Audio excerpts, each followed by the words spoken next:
A história que você vai escutar agora não é apenas mais uma entre tantas da antiguidade. É o relato profundo e real de um homem que foi chamado enquanto trabalhava em silêncio às margens do mar da Galileia, sem sequer imaginar que seu nome atravessaria os séculos como símbolo de fidelidade, mistério e revelação. João, filho de Zebedeu, pescador por nascimento e profeta por vocação, não foi apenas um dos 12 discípulos de Jesus. Ele foi o mais íntimo, o que reclinou a cabeça no peito do Mestre. O único que permaneceu aos pés da cruz quando os outros fugiram. O mesmo que, já velho e exilado, recebeu visões tão poderosas que até hoje intrigam estudiosos, líderes religiosos e historiadores. Não há como compreender os bastidores da fé cristã sem compreender quem foi João. Não apenas como personagem bíblico, mas como figura histórica, como testemunha ocular, como homem que viu a glória e também o sofrimento. Esta narrativa foi construída com base nos textos mais confiáveis da história antiga, nas Escrituras e nos registros preservados pelos primeiros cristãos. Não estamos diante de um conto. Estamos diante da vida real de alguém que atravessou os pilares do tempo com um chamado que nunca se apagou. E agora, com a devida reverência e atenção, chegou o momento de entrar em sua história. Se você valoriza narrativas profundas, que não subestimam sua inteligência nem simplificam a grandeza dos acontecimentos, considere curtir este vídeo, agora mesmo. Comente o que sentiu, o que aprendeu, o que gostaria de ver nos próximos episódios. E se deseja continuar acompanhando histórias que realmente valem ser ouvidas, siga o canal e ative as notificações. Agora sim, podemos começar. Desde os primeiros passos junto ao Nazareno, João foi se destacando, não por buscar protagonismo ou falar alto, mas por permanecer próximo com uma constância que não dependia de circunstâncias. Diferente de Pedro, cuja fé ardia como fogo e se apagava na mesma velocidade, João era como uma brasa silenciosa, que não chamava a atenção, mas nunca deixava de queimar. Havia algo em sua presença que não precisava ser explicado, uma sintonia espiritual com o Mestre que ia além da palavra. Com o tempo, os próprios evangelhos passaram a mencionar sua figura de forma singular, ainda que de maneira velada. Ele não se nomeia no evangelho que leva seu nome, mas se refere a si mesmo como o discípulo a quem Jesus amava, não por vaidade, mas por reverência. Era como se soubesse que o centro da história nunca seria ele, mas aquele que tocava o centro de tudo. Ainda assim, sua relação com Jesus foi a mais íntima entre todos os discípulos, não marcada por hierarquia, mas por confiança, entrega e entendimento silencioso. João estava perto quando Jesus multiplicou os pães. Estava perto quando o Mestre acalmou o mar. Estava perto quando os fariseus tentaram apedrejá-lo. Mas sua verdadeira proximidade não era física, era espiritual. Essa relação alcança seu ápice em momentos decisivos. Durante a ceia final, enquanto todos comiam em meio à tensão crescente, João se reclinou sobre o peito de Jesus. Esse gesto, simples aos olhos modernos, era na verdade um símbolo profundo de intimidade, segurança e comunhão. Era como se João soubesse que algo estava prestes a mudar para sempre. E naquele momento, apenas o silêncio do coração de Cristo poderia dar paz à sua alma. Foi nessa mesma ceia que Jesus revelou que um deles o trairia. E quando Pedro, inquieto, fez sinal para que João perguntasse quem seria, foi a ele que o Mestre respondeu. Isso diz muito sobre o nível de confiança que havia entre ambos. João não era apenas testemunha dos milagres, era guardião dos segredos. Era aquele a quem se confiava o não dito. No íntimo da ceia, enquanto Judas preparava a traição e os demais se perguntavam quem seria o traidor, João estava escutando o que não podia ser ouvido, o som do amor resistindo até o fim. Após o jantar, Vieram as sombras do Getsêmani. Jesus levou consigo Pedro, Tiago e João, como sempre. Fazia quando o peso do invisível se tornava insuportável. Ali, no jardim, enquanto o mestre suava sangue e pedia que ficassem acordados, João lutava contra o cansaço do corpo e o peso do espírito. Ainda que tenha adormecido como os outros, seu coração estava atento. Ele sentia que o fim se aproximava. Quando os soldados chegaram, João testemunhou tudo. A prisão, a traição de Judas com um beijo, a espada de Pedro cortando a orelha de Malco, o olhar de Jesus cheio de mansidão mesmo diante da violência. Todos fugiram. A maioria se escondeu, mas João permaneceu. Com medo, sim, mas permaneceu. A tradição e os relatos mais confiáveis indicam que João foi o único dos 12 que esteve presente no julgamento de Jesus e principalmente na crucificação. Enquanto os outros se dispersavam, ele caminhou com Maria, a mãe do Mestre, até o Calvário. E ali, ao pé da cruz, diante do horror da execução romana, ele permaneceu de pé. Não como quem entende tudo, mas como quem não foge. Estar presente naquele momento não era sinal de coragem heróica. Era sinal de amor real. Amor que não exige explicações, que não recua diante da dor, que não abandona, mesmo quando tudo parece perdido. A cena é uma das mais intensas de todo o Evangelho. Jesus, pendurado entre o céu e a terra, exalando seus últimos suspiros, olha para sua mãe e para João e diz: Mulher, eis aí o teu filho. E depois, ao discípulo: Eis aí tua mãe. A partir daquela hora, João a levou para casa. Com essas palavras, Jesus selou um vínculo eterno entre os dois, não apenas de cuidado humano, mas de missão espiritual. João se tornou o guardião da mãe do Salvador. E isso não foi um gesto sentimental. Foi um ato de confiança absoluta. A presença de João na cruz é uma das marcas mais profundas de sua identidade. Não apenas como amigo fiel, mas como testemunha. Ele viu o sangue e a água jorrarem do lado perfurado. Ele ouviu o último grito. Ele presenciou o eclipse súbito, o véu rasgado no templo, os soldados jogando sortes. João viu. E quem vê, carrega para sempre. Não há evangelho, não há carta, não há apocalipse que se sustente sem essa memória viva. É por isso que mais tarde ele escreverá: O que temos visto com os nossos olhos, o que contemplamos e as nossas mãos apalparam, isso anunciamos. João não fala como teólogo de gabinete, fala como quem viu, como quem esteve lá, como quem carrega as marcas na alma. Após a morte de Jesus, o vazio foi denso.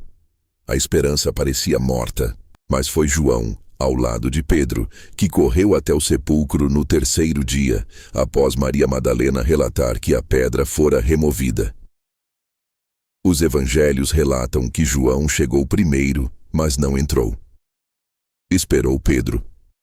Esse detalhe, pequeno aos olhos, apressados, revela novamente sua natureza. Ele não era o primeiro a agir. Era o primeiro a compreender. Quando entrou no túmulo e viu os lençóis, não viu apenas ausência. Ele viu o invisível. E creu. Ali, no túmulo vazio, João entendeu o que estava além da morte. Era o início de algo novo. Nos dias que se seguiram à ressurreição, João esteve presente em diversas aparições, no cenáculo, quando Jesus entrou mesmo com as portas fechadas. À beira do mar, quando o mestre assou pão e peixe para os que pescavam em vão.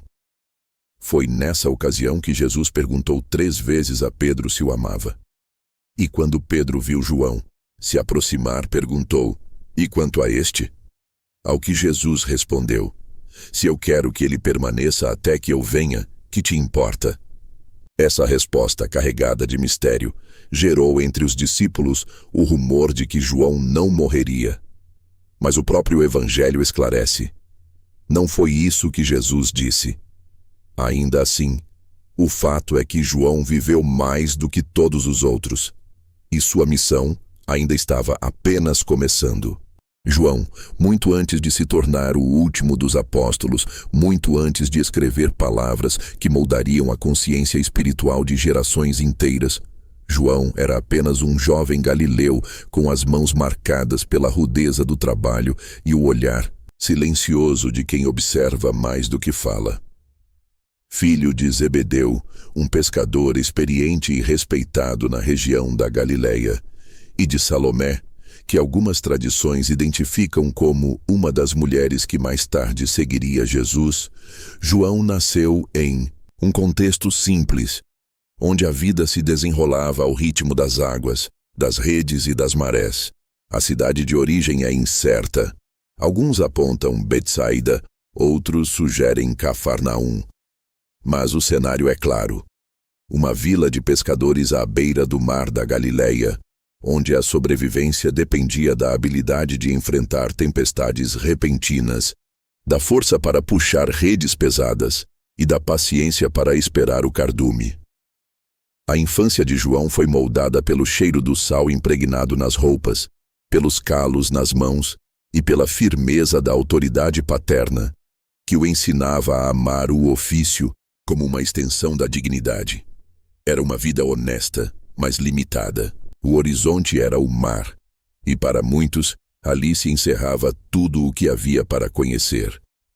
No entanto, em João existia uma inquietação que parecia não se encaixar completamente naquela rotina. Embora jovem, havia nele uma sensibilidade espiritual incomum, uma capacidade de percepção que ia além das aparências.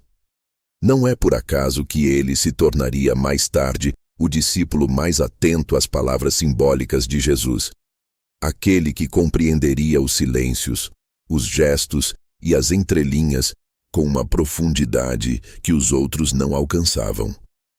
Antes de conhecer o Nazareno, João foi discípulo de outro homem, João, o Batista. Ele e André, irmão de Simão Pedro, estavam entre os que deixaram o mar temporariamente para seguir aquele pregador do deserto, cuja voz ressoava como um trovão entre as rochas da Judéia, convocando a conversão e anunciando a chegada iminente do reino. João Batista não era um líder comum.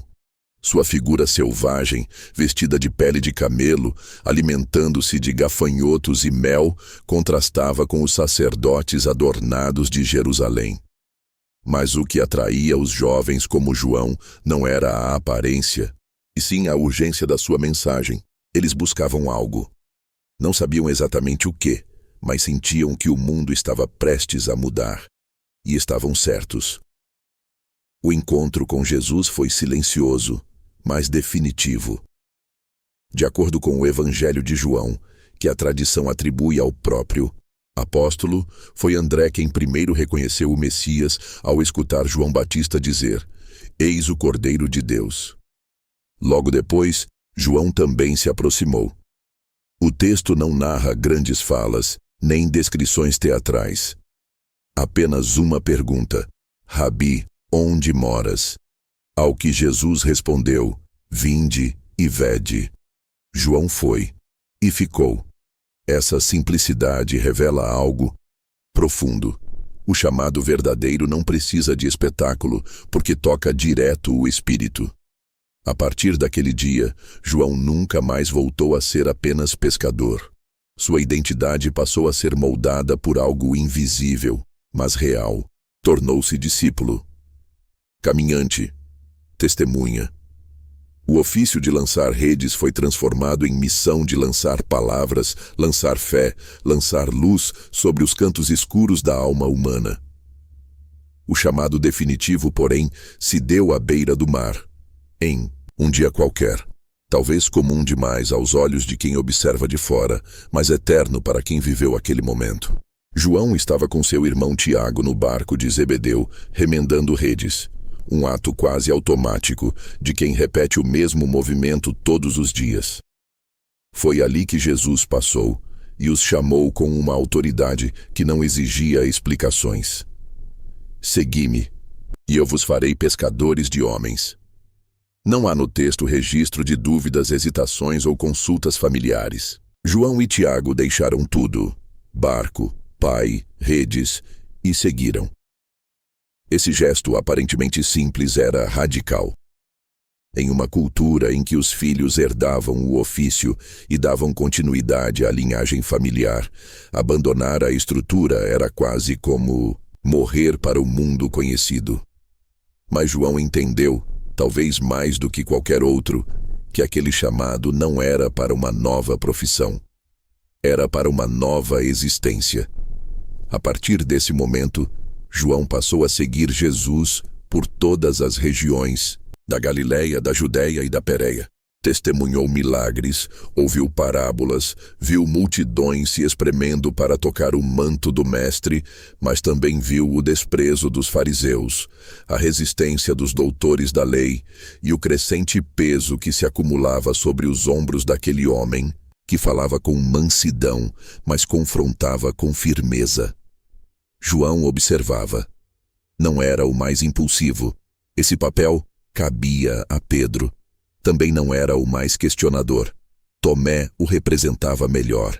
João era o que contemplava, o que retinha, o que compreendia o que estava além da superfície. Talvez por isso tenha sido ele o único evangelista a registrar frases como: no princípio era o Verbo, e o Verbo estava com Deus, e o Verbo era Deus. Essa abertura não veio de estudos teológicos nem de citações rabínicas. Veio da convivência direta com Jesus, da observação contínua, da escuta paciente. João viu mais do que os outros porque permaneceu mais tempo em silêncio.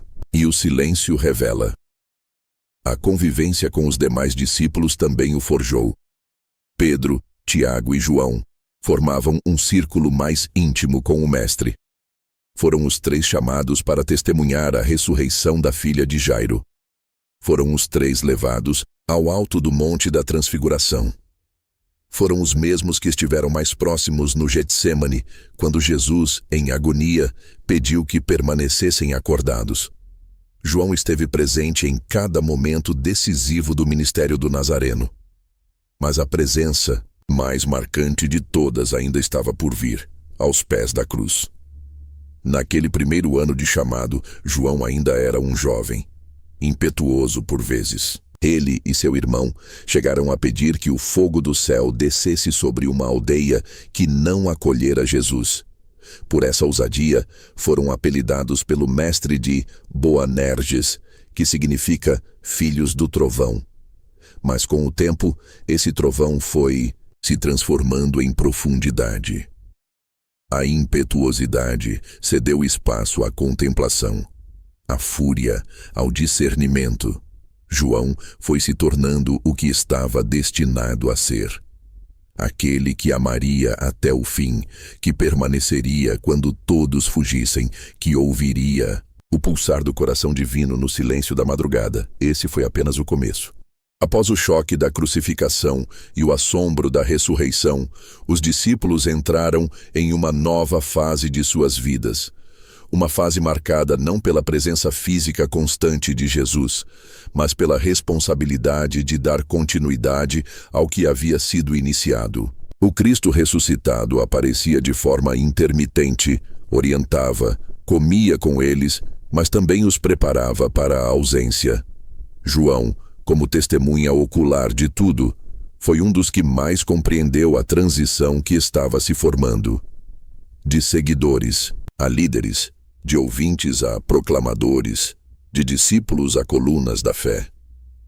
Diferente de Pedro, cuja liderança se manifestava em discursos inflamados e ações visíveis, João assumiu uma posição mais contemplativa, mas nem por isso menos influente. Ele não era o pregador de multidões em voz alta, mas era aquele a quem todos recorriam quando queriam ouvir uma interpretação mais profunda, mais espiritual, mais duradoura. O livro de Atos dos Apóstolos mostra João caminhando lado a lado com Pedro nos primeiros passos da igreja. Foram juntos ao templo, oraram juntos, enfrentaram o sinédrio juntos. Quando curaram o coxo à Porta Formosa, foi Pedro quem falou, mas João estava ao lado. Quando foram presos, ameaçados e libertados, João permaneceu firme, sem se exaltar, mas também sem recuar. Seu silêncio era ativo, sua presença era eloquente. A tradição cristã reconhece João como uma das 3 colunas da igreja primitiva, ao lado de Pedro e Tiago, o irmão do Senhor. Isso não se devia à sua força política ou estratégica, mas à profundidade da sua vivência com o Mestre.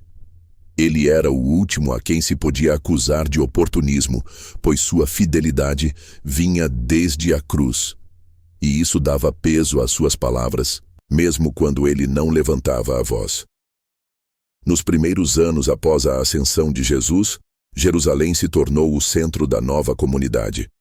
Ali, os seguidores do caminho viviam unidos, partilhavam o pão, perseveravam na doutrina dos apóstolos. João, nesse contexto, era um dos guardiões da memória do Nazareno. Seu papel não era apenas pastoral, mas também teológico. Ele preservava a identidade de Jesus como Filho de Deus, como Verbo encarnado, como revelação definitiva do Pai. À medida que novas comunidades surgiam, em Samaria, na Síria, na Ásia Menor, João mantinha a integridade do ensino, combatendo os desvios sutis que começavam a surgir. Ainda não havia concílios, nem dogmas definidos, mas já havia necessidade de discernimento. João era essa voz, uma voz firme, que não se perdia em disputas, mas apontava para o essencial com clareza. Aquele que ama, permanece em Deus. Quem nega o Filho, nega também o Pai. Quem anda na luz, não tropeça. Com o tempo, a perseguição contra os cristãos começou a se intensificar. Primeiro vieram os conflitos com os judeus que não aceitavam Jesus como Messias. Depois, a pressão do Império Romano, que via na nova fé um desafio à ordem estabelecida. A morte de Tiago, irmão de João, por ordem de Herodes Agripa, foi um golpe duro. Tiago foi o primeiro apóstolo martirizado. João sobreviveu ao irmão, sobreviveu a Pedro, sobreviveu a todos os outros. E isso para ele não era privilégio, era peso.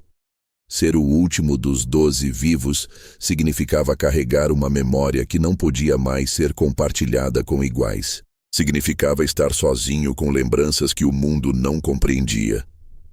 Mas mesmo assim, ele continuou. Foi provavelmente nesse período que João se mudou para Éfeso, uma das cidades mais importantes da Ásia Menor. A tradição mais sólida afirma que ele passou os últimos anos de sua vida ali, liderando a igreja local, orientando os presbíteros, escrevendo cartas às comunidades e cuidando de Maria, a mãe de Jesus, que ele levara para si após a cruz. Éfeso era uma cidade cosmopolita, repleta de cultura grega, adoração a deuses pagãos, templos monumentais e efervescência intelectual. Mas ali também havia cristãos sedentos por verdade. João não fundou a igreja de Éfeso, mas foi quem a consolidou. Seu ensino se tornou o alicerce espiritual da região. Ele não pregava como Paulo, com argumentação filosófica, mas falava com autoridade de quem viveu cada palavra que anunciava. Foi em Éfeso que João provavelmente escreveu as 3 epístolas que levam seu nome. Os estudiosos concordam que o estilo dessas cartas é marcadamente distinto dos demais textos do Novo Testamento. Direto, profundo, quase poético, mas com uma firmeza impressionante. João não fazia rodeios, chamava os irmãos de filhinhos, exortava contra os falsos mestres e insistia que Deus é amor. Mas esse amor não era uma emoção superficial, era uma presença, uma essência, uma exigência. João alertava contra o espírito do anticristo, contra aqueles que negavam que Jesus viera em carne, e contra os que falavam de luz, mas andavam em trevas. Suas cartas não eram cartas de doutrina apenas, eram cartas de vigilância espiritual. João Sabia que a fé podia se desvirtuar rapidamente e sentia que o tempo estava se encurtando. Mesmo diante da idade avançada, João não se afastou do centro da missão. Continuava ensinando, discernindo, corrigindo. Há registros históricos, como os escritos de Irineu de Leão, discípulo de Policarpo, que por sua vez foi discípulo direto de João, que atestam sua longevidade e sua presença ativa nas igrejas da Ásia. Irineu conta que João permaneceu em Éfeso até os tempos de Trajano, ou seja, até os primeiros anos do século II. Isso significaria que João viveu até cerca de 90 ou 100 anos, algo raro para os padrões da época. Mas sua vida foi preservada, não por acaso, mas por um propósito. Ainda havia algo que só ele poderia receber. Uma revelação que mudaria o curso da história da fé cristã. Um chamado que viria, não entre os irmãos da igreja, mas em completo isolamento, longe da cidade, longe do conforto, longe de tudo. Um chamado que viria do céu. Esse chamado começaria com uma prisão. A velhice de João não foi marcada pela tranquilidade que muitos associariam aos últimos anos de vida. Não houve descanso, não houve aposentadoria da fé, nem tampouco um refúgio pacífico em meio aos discípulos. Pelo contrário, foi no seu tempo de cabelos brancos e passos lentos que João foi chamado a atravessar a experiência mais profunda, solitária e perturbadora da sua existência. Após décadas liderando a igreja em Éfeso, acompanhando o crescimento da fé cristã entre judeus e gentios, advertindo contra as heresias que tentavam diluir a encarnação do Cristo e pastoreando uma geração que já não havia visto o Nazareno com os próprios olhos, João tornou-se um símbolo de autoridade e referência inquestionável. Sua palavra era procurada por todos. Seu silêncio, quando não falava, carregava mais peso que muitos discursos inflamados. Ele era o último elo vivo com o Messias. E essa presença incomodava o Império Romano, sempre atento ao surgimento de movimentos que ameaçassem a ordem estabelecida, via no cristianismo um problema crescente. E em João, o velho apóstolo que se recusava a morrer, um símbolo perigoso. Durante o reinado do imperador Domiciano, conhecido por sua tirania e por exigir adoração como divindade, a perseguição aos cristãos alcançou novas proporções. Domiciano não tolerava qualquer culto que se recusasse a reconhecê-lo como Senhor e Deus, e os cristãos, firmes em declarar que só Jesus era Senhor, eram considerados uma afronta direta ao culto imperial. João, mesmo idoso, nunca se calou diante dessa imposição. Continuava pregando que o verdadeiro Deus não se sentava em tronos dourados de mármore, mas havia caminhado entre os homens, com pés empoeirados e mãos feridas por cravos. Essa mensagem, repetida em reuniões silenciosas nas casas dos fiéis e nas cartas enviadas às igrejas da Ásia, chegou aos ouvidos das autoridades imperiais. E foi o suficiente. João foi preso. A história e a tradição cristã atestam que, ao ser levado a julgamento, o ancião não recuou em nenhuma de suas afirmações. Sua idade não serviu de desculpa. Sua memória estava intacta. Seu testemunho era inabalável. Alguns relatos, como o de Tertuliano, sugerem que tentaram matá-lo lançando-o em um tacho de óleo fervente. Mas, segundo esse mesmo relato, ele saiu ileso. Não há como verificar com absoluta certeza o grau literal desse evento, mas o que é certo é que ele não morreu. E isso causou desconforto. Não podiam executá-lo, mas também não podiam deixá-lo solto.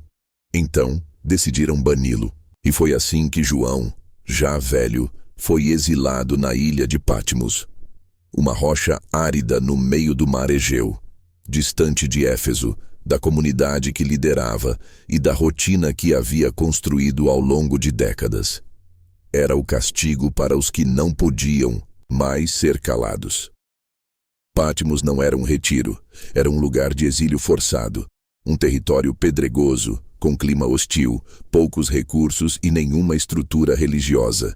Os prisioneiros enviados para lá eram considerados perigosos demais para viver entre os cidadãos comuns, mas não importantes o suficiente para serem executados publicamente. João, portanto, foi jogado na solidão, na escassez, na penumbra de uma ilha que não oferecia nada senão silêncio. Mas foi nesse silêncio que ele ouviu a voz mais poderosa de toda a sua vida. Foi em Pátimos, em meio ao exílio, que João teve a visão que transformaria a compreensão da história e do destino humano. Uma visão que ele mesmo chamou de revelação, palavra que em grego se diz apocalipsis. A preparação para o Apocalipse não foi feita com liturgias, jejuns prolongados ou êxtase emocional. Ela veio enquanto João estava no Espírito, no dia do Senhor. Ele não procurava visões, não provocava manifestações sobrenaturais, apenas se colocava em oração, mesmo no exílio, mesmo na dor, mesmo na ausência de qualquer comunidade. E foi nessa postura de fidelidade, de adoração, solitária, que ele ouviu uma voz atrás de si, como o som de muitas águas. Ao se virar, viu 7 candelabros de ouro e, entre eles, alguém semelhante ao Filho do Homem. Essa figura, Cristo glorificado, tinha os cabelos brancos como lã, os olhos como chama de fogo, a voz como o estrondo de muitas águas, e em sua mão segurava 7 estrelas. João, que conhecera o Jesus humano, agora estava diante do Jesus glorificado. Aquele que havia sido seu amigo, agora se revelava como o Senhor absoluto da história.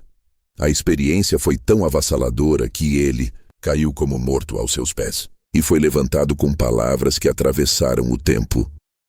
Não temas, eu sou o primeiro e o último, aquele que vive.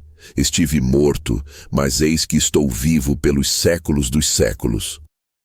A partir dali, João passou a registrar tudo o que via e ouvia.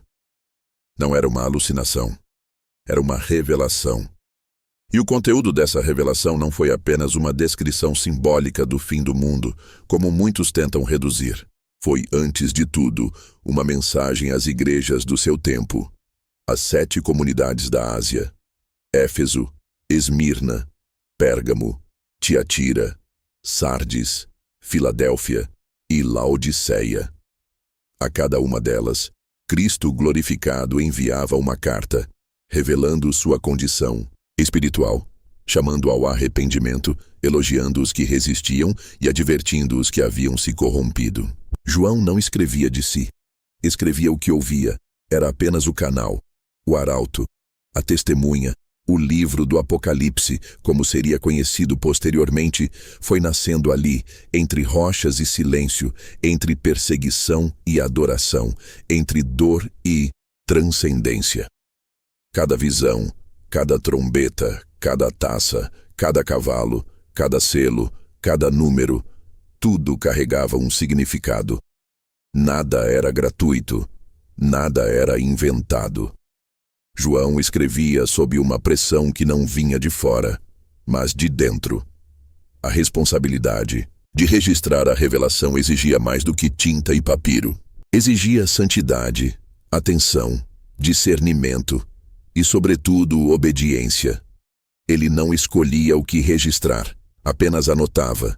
E enquanto escrevia sobre o Cordeiro, sobre os anciãos, sobre os mártires, sobre a besta, sobre a Nova Jerusalém, João estava participando da mais intensa experiência teológica da história do cristianismo primitivo. Mas nem mesmo essa revelação foi o fim da sua missão. A visão que João recebeu em Pátimos não foi uma sequência de imagens desconexas ou uma explosão de símbolos místicos destinados apenas à especulação. Foi uma revelação precisa, entregue com ordem e autoridade, que lhe chegou quando ele menos tinha estrutura humana para receber algo tão grandioso. Ele estava exilado, sem congregação, sem altar, sem comunidade, sem estrutura, sem púlpito, sem poder. Estava apenas com sua fé, sua memória e seu corpo envelhecido. E mesmo assim, ou talvez justamente por isso, foi escolhido para ver aquilo que nenhum outro apóstolo viu. O Cristo glorificado se manifestou, não como um amigo, mas como o Senhor dos exércitos celestiais. E diante desse esplendor, João compreendeu que tudo aquilo que vivera até então, por mais profundo que fosse, ainda era apenas um prenúncio. Agora, ele veria o que estava por trás do véu. Veria o destino final da humanidade, o fim do mundo como o conhecemos, e o início de algo que as palavras humanas mal conseguem nomear. João foi tomado em espírito e conduzido diante de um trono, que não era terrestre, cercado por relâmpagos, trovões e vozes. Havia ao redor do trono 24 anciãos, assentados com coroas de ouro e vestes brancas, e diante deles 7 lâmpadas ardentes, que são os 7 Espíritos de Deus. No centro, 4 seres viventes com rostos e asas, proclamando sem cessar: Santo, Santo, Santo é o Senhor Deus, o Todo-Poderoso, que era, que é e que há de vir. Aquilo não era uma fantasia apocalíptica, era a realidade invisível que sustenta tudo o que existe. João não estava imaginando, ele estava testemunhando. O trono era o centro de tudo, e no trono estava aquele cuja face nenhum homem podia contemplar. Mas em sua destra havia um livro selado com 7 selos, e nenhuma criatura no céu, nem na terra, nem debaixo da terra era digna de abrir o livro. João chorou muito ao ver que ninguém era achado digno. Mas um dos anciãos lhe disse: Não chores. Eis aqui o leão da tribo de Judá, a raiz de Davi. Ele venceu para abrir o livro e desatar os seus selos. Então João viu o cordeiro, e a cena, que em qualquer narrativa humana pareceria contraditória, era em Deus absolutamente coerente. O leão é o cordeiro. A força está no sacrifício. O poder se revela na entrega. O cordeiro, como que imolado, se aproximou do trono e tomou o livro. E com isso, iniciou-se a revelação. A cada selo aberto, João via eventos que afetavam toda a terra. Guerras, fomes, mortes, perseguições, juízo, martírio. Ele não apenas assistia, ele sentia. Cada imagem penetrava sua consciência com o peso de algo que não era simbólico apenas, mas absolutamente verdadeiro em sua dimensão espiritual. Quando o 5º selo foi aberto, João viu as almas dos que haviam sido mortos por causa do testemunho de Jesus, clamando debaixo do altar: Até quando, Senhor santo e verdadeiro, não julgas e vingas o nosso sangue? E foi-lhes dito que esperassem mais um pouco, até que se completasse o número dos seus irmãos que também seriam mortos. O que João via não era apenas o futuro, era o plano completo, desde a eternidade passada até a consumação dos tempos. Viu os 4 cavaleiros, viu o céu recolher-se como um pergaminho, viu o sinal da besta, viu o falso profeta, viu a prostituta montada na besta escarlate, viu Babilônia cair, viu os reis da terra se unirem contra o cordeiro, viu a colheita da terra, viu as taças da ira de Deus sendo derramadas, e mesmo em meio ao juízo, viu também a glória. Viu os 144.000 selados. Viu a multidão de todas as línguas, povos e nações. Viu o cântico novo. Viu o cordeiro sobre o monte Sião. Viu o céu se abrir e aquele que é fiel e verdadeiro montar um cavalo branco, com muitos diademas, e um nome que ninguém conhece senão ele mesmo. Tudo era majestoso, terrível, glorioso. João escrevia com mãos trêmulas, mas com clareza. Não havia confusão em sua mente. Cada detalhe era registrado com exatidão. O que para o mundo parece loucura, para ele era ordem divina. Cada trombeta, cada praga, cada batalha era parte de um propósito. João não via um universo caótico. Via uma história dirigida por Deus. uma história que culminaria na queda dos reinos humanos e na instauração do reino eterno. Viu a Nova Jerusalém descer dos céus, como uma noiva ataviada para o seu esposo. Viu ruas de ouro, portas de pérola, fundamentos adornados com pedras preciosas. Viu um rio cristalino que saía do trono. Viu a árvore da vida em ambas as margens, e ouviu a voz final, a que selaria toda a revelação. Eis que faço novas todas as coisas. Eu sou o Alfa e o Ômega, o princípio e o fim. A quem tiver sede, darei de graça da fonte da água da vida. O Apocalipse não foi para João uma fuga da realidade, mas uma imersão absoluta na verdade que governa tudo. Ele viu o fim, mas também viu o novo começo, e entendeu que a vitória não seria conquistada pela força, mas pela fidelidade. Por isso, ele termina sua revelação com um clamor que atravessa os séculos. Ora vem, Senhor Jesus. Essa frase não é uma expressão poética. É um grito de quem viu o que está por vir. De quem deseja que o tempo se encerre, não por desespero, mas por convicção de que o que vem depois é infinitamente melhor. Quando João terminou de escrever, ele não era mais o mesmo. Não havia como ser. Ele havia visto o trono, os céus abertos, os anjos, o Cordeiro, os mártires, a cidade santa. E mesmo ao retornar à sua condição de prisioneiro, à sua cela, ao vento cortante de Patmos, sua alma já não estava ali. Estava em Deus. O mundo, com seus imperadores, seus deuses falsos, seus jogos de poder e suas ilusões, já não tinha domínio sobre ele. João era agora o portador da visão final. E mesmo que o mundo o esquecesse, mesmo que Roma o ridicularizasse, mesmo que os homens ignorassem suas palavras, ele sabia que havia cumprido sua missão. E um dia, quando o tempo da revelação se cumprisse, todos saberiam. A história de João não termina em Patmos, embora ali tenha alcançado seu ponto mais alto em termos de revelação. Após cumprir seu tempo de exílio, que segundo as tradições mais confiáveis, durou até a morte do imperador Domiciano, no ano 96 d.C., João retornou a Éfeso já com idade extremamente avançada, provavelmente com mais de 90 anos. Éfeso, naquela época, era uma cidade que crescia em importância, mas também em tensões. O culto imperial ainda exercia pressão sobre os cristãos.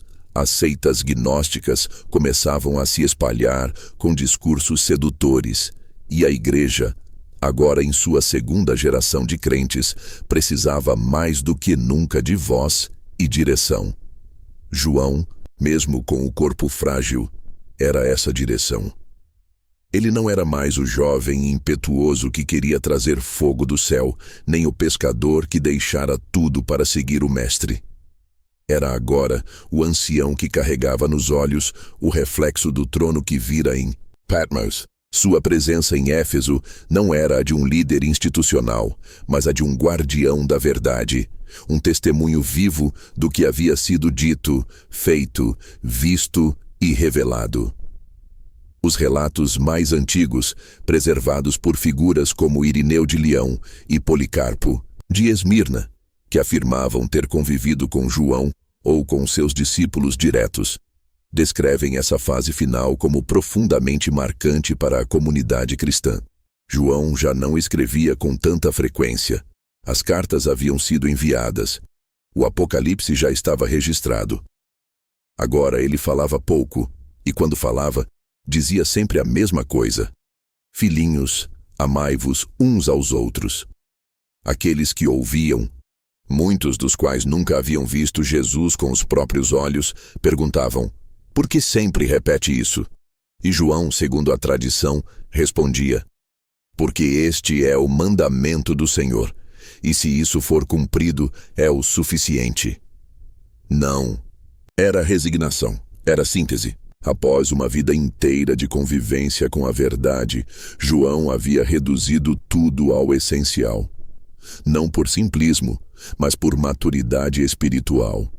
Ele sabia que o amor verdadeiro, o que vem de Deus, o que não é fingido, o que se sacrifica, era o núcleo de toda a fé cristã. A igreja de Éfeso o tratava com reverência. Ele era conhecido como o presbítero João, o ancião, o último dos 12.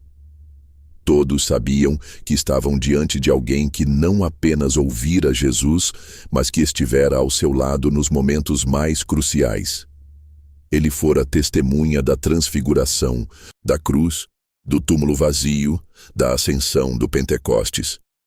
Fora companheiro de Pedro, Tiago, Paulo, fora exilado, perseguido, ameaçado, e ainda assim estava ali, vivo, perenemente fiel. Sua figura idosa, provavelmente apoiada em um bastão, de fala lenta mas firme, era mais poderosa do que qualquer discurso. Ele não precisava mais provar nada. Sua existência era prova. Seus últimos dias não foram registrados em detalhes por nenhuma fonte canônica, mas os testemunhos históricos mais respeitados apontam que João morreu em Éfeso por volta do ano 100 d.C., durante o governo do imperador Trajano. Ao contrário de todos os outros apóstolos que morreram martirizados, crucificados, decapitados, apedrejados, esfolados vivos, João morreu de causas naturais. Não porque tivesse uma vida fácil, mas porque sua missão exigia longevidade. Ele não era o apóstolo do espetáculo, nem o da espada, nem o da conversão em massa. Era o da permanência. Era o que sustentava a memória, o que mantinha viva a identidade da fé. E para isso, foi preservado. Após sua morte, seu túmulo tornou-se um local de peregrinação. A tradição afirma que está enterrado na colina de Ayasuluk, onde mais tarde seria construída a Basílica de São João, uma das maiores igrejas do mundo antigo.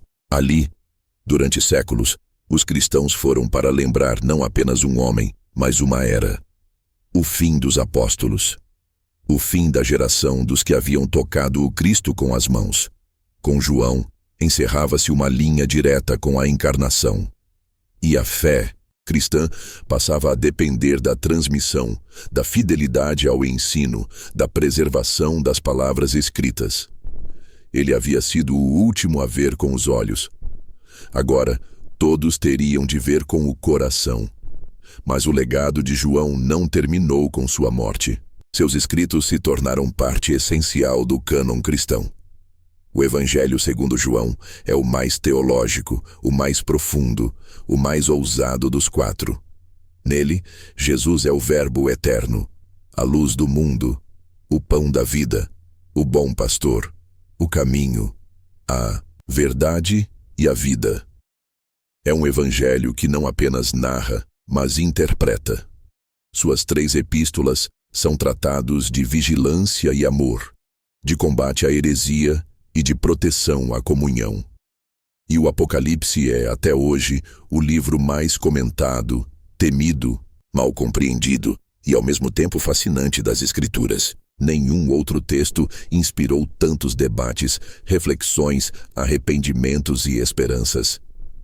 E tudo isso veio de um homem que começou sua jornada com redes de pesca, que reclinou a cabeça no peito de um mestre crucificado e que terminou sua vida exilado em uma ilha esquecida. João nos deixou mais do que palavras.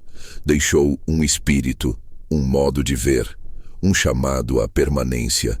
Sua vida foi a prova de que é possível envelhecer sem perder a fé, sofrer sem perder a doçura, ser perseguido sem perder a verdade. Ele nos ensinou que o tempo não é inimigo da revelação, que a fidelidade silenciosa é mais poderosa do que a glória momentânea e que o amor, quando vivido com profundidade, é mais forte que a morte. E por isso, sua voz ainda ecoa, ainda é lida, ainda é ouvida, ainda é vivida. E enquanto houver um coração que buscar a verdade, João continuará sendo o discípulo amado. A vida de João não foi marcada pelo protagonismo que o mundo aplaude, nem pela pressa de quem busca reconhecimento. Foi marcada pela permanência. Ele permaneceu ao lado de Jesus quando todos fugiram. Permaneceu em silêncio quando o mundo gritava. Permaneceu fiel quando os sistemas se corrompiam. Permaneceu inteiro mesmo quando tudo ao redor ruía. Desde as margens humildes da Galileia até o calor insuportável de Patmos, João caminhou com a consciência de que a verdade não se negocia, o amor não se reduz e a fé não se molda à conveniência do tempo. Foi o último a partir, o último a escrever, o último a ver. E talvez por isso tenha sido o único digno de registrar aquilo que viria depois do fim. Ao contemplar sua jornada, desde o chamado silencioso até a revelação do Apocalipse, compreendemos que João não foi apenas o discípulo amado. Ele foi o discípulo que amou. E o amor, quando verdadeiro, não exige plateia, não espera recompensas, não precisa se afirmar. Ele apenas permanece. Se essa história tocou em algo profundo dentro de você, se despertou reflexão, respeito ou apenas o desejo de saber mais, curta este vídeo agora. Escreva nos comentários o que mais te impactou. E se quiser continuar acompanhando histórias reais, bem contadas, com profundidade e responsabilidade, siga este canal. Porque enquanto houver quem escute, essas histórias continuarão vivas. Nos vemos na próxima jornada.